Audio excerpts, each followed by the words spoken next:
Update India TV, हर खबर सच्चाई की। दिंडोडा बॅरेज प्रकल्पावर दिंडोडा प्रकल्पग्रस्त संघर्ष समितीचे 240 कोटी रुपये प्रस्ताव मंजूर करून देण्यात यावे याकरिता चुला जलाव आंदोलनाचा 18वा दिवशी पालकमंत्री ना. अशोक उईके यांची आंदोलनाला भेट. दिंडोडा येथे प्रकल्पग्रस्तावर होत असलेल्या अन्यायाविरोधात 23/1/25 पासून दिंडोडा प्रकल्पस्थळी सर्व प्रकल्पग्रस्त शेतकरी, शेतमजूर, मच्छीमार बांधवांचे कुटुंबासह चुला जलावो, धरणे, नारे निदर्शने, ठिय्या आंदोलन सुरू होते. आंदोलन 18व्या दिवशी चंद्रपूर जिल्ह्याचे पालकमंत्री अशोक उईके, समीर कुनावार आमदार हिंगणघाट, समुद्रपूर विधानसभा, करण देवतळे आमदार वरोरा, भद्रावती विधानसभा, माजी आमदार संजीव रेड्डी बोदकुलवार वणी विधानसभा, विनय गवडा चंद्रपूर जिल्हाधिकारी, जेनित चंद्र उपविभागीय अधिकारी वरोरा, तहसीलदार वरोरा, कार्यकारी अभियंता मध्यम प्रकल्प विभाग क्रमांक 1 ठाणेदार वरोरा यांनी भेट देऊन प्रकल्पग्रस्तांच्या मागण्या समजून घेऊन आमदार अशोक उईके यांनी मी मुख्यमंत्र्यांशी बैठक लावते व योग्य तो तातडीने निर्णय घेण्याचा प्रयत्न करतो व तुम्हाला त्यासंदर्भात तुम्हाला कळवितो असे आश्वासित केले. यवतमाळ जिल्हा प्रतिनिधी विनोद माहुरे. आदरणीय हिंगणघाट विधानसभा मतदारसंघाचे लोकप्रिय आमदार समीरजी कुनावारजी, एक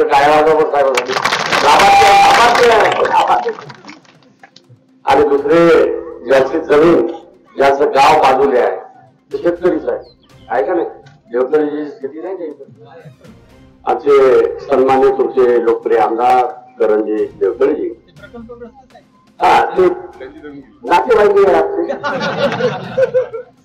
सोबतच सातत्याने नियमितपणे तुमच्या आंदोलनामध्ये, मागच्या वर्षीच्या आंदोलनामध्ये मोठा पुढाकार घेतला होता आणि वणी विधानसभा मतदारसंघाचे माजी आमदार संजीव रेड्डी बोदकुलवारजी, विशेष तुमच्या सर्वांच्या आग्रहामुळे तुमच्याकरता शेतकरी बांधवाचं हित आणि शेतकरी बांधव हे लक्ष केंद्रित करून जिल्हाधिकारी महोदय आले इथे. सन्मान्य जिल्हाधिकारी साहेब, एसपी साहेब, यशदेव साहेब आणि गायकवाड साहेब, सर्व धरणग्रस्त प्रकल्पग्रस्त दिंडोरा येथील माझे बंधू आणि भगिनी, तिजारी तुम्ही बोलले गावजी सांगितलं तेव्हा थोडं माझंही लक्ष होतं, कारण माझ्या मतदारसंघामध्ये बेमळा प्रकल्प आहे आणि परंपरा प्रकल्पाच्या बाबत मला बऱ्यापैकी अभ्यास आहे, अनुभव आहे. 1989 पासून त्याची जे काय परिस्थिती त्याची कल्पना मला असल्यामुळे सोबतच आपल्या इथला जो प्रकल्प आहे दिंडोरा प्रकल्पाच्या बाबत आपण 2000 पासून 1999 ते 2000च्या दरम्यान जमिनी घेतल्या आणि ती जमीन अधिग्रहण केल्यानंतर ऍक्च्युअली जो प्रोजेक्ट आहे, प्रकल्प आहे, ते 2017 हा जो विलंब आहे तो वास्तविक धरून आहे. त्यामुळे तुम्ही काही गैर आहे, चुकीचं आहे म्हणता असं म्हणणार नाही. त्यामुळे आम्ही तुमच्या प्रति सहानुभूती, प्रेम आणि विश्वास दर्शवून हा विषय तुम्हाला आठवत असं समीरभाऊ कुनावार आणि संजीवभाऊ रेड्डी बोदकुलवार यांच्या नेतृत्वामध्ये मी माझा हात होता. माझ्या मतदारसंघातले 2 गाव येतच आहे, बाजूच आहे. मग अशा परिस्थितीमध्ये माननीय मुख्यमंत्री मोदयांनी तुम्हाला मागच्या वेळेस पॅकेज दिलं होतं आणि हेक्टरी 3.5 लाख रुपये प्रमाणे दिलेले असल्यामुळे ज्याची जमीन जाते त्याच दुखत असते याची कल्पना मला आहे. बेंबळ्याचा चांगला अनुभव, कारण बेंबळा प्रकल्प होती वेळी अनेक आश्वासन दिल्या जात असते आणि प्रकल्प तयार झाल्यानंतर भाऊ वाली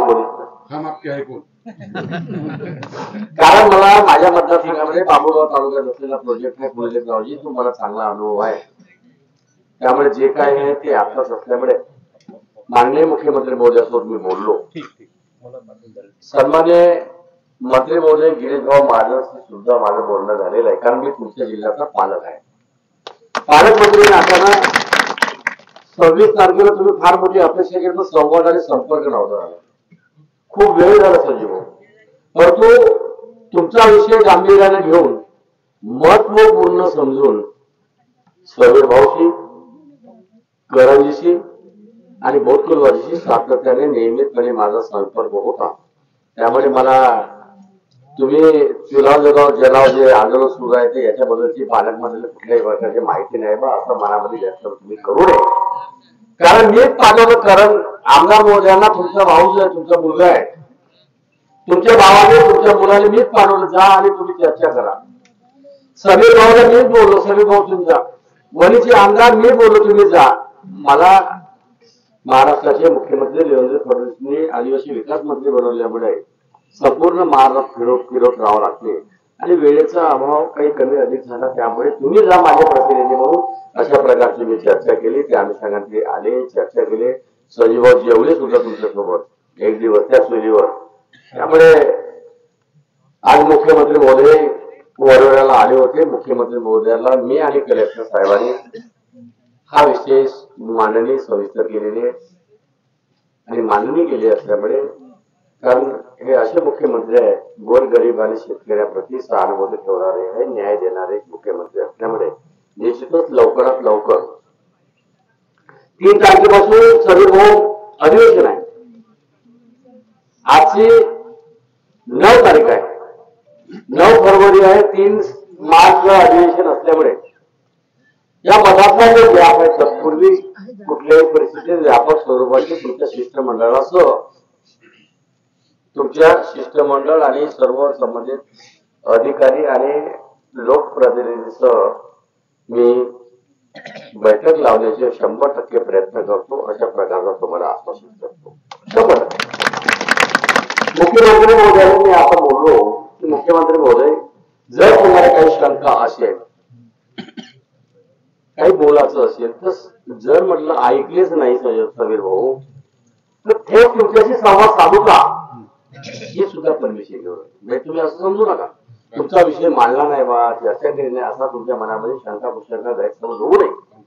त्यामुळे निश्चितच आपण भ्रमणध्वनीच्या माध्यमातून आपण मुख्यमंत्री महोदयाशी हा चर्चाविषयी चर्चेला आणून निश्चितच लवकरात लवकर तुमची मिटिंग घेऊ. फक्त तुम्ही समीर भावावर जेवढं प्रेम करता, तसं दुसऱ्या वस्तूंवर जसं करता, करणवर जसं करता, तर मी तुमचा पालक आहे, माझ्या सुद्धा प्रेम करावं आणि आमच्या विनंतीला मान सन्मान द्यावं एवढी अपेक्षा करतो, विनंती करतो, रास्त अपेक्षा आहे. त्यामुळे आपण ज्या ज्या गती आणि गती असेल, आम्ही सुद्धा, कारण प्रकल्पाची परिस्थिती काय माझी मला माहित आहे.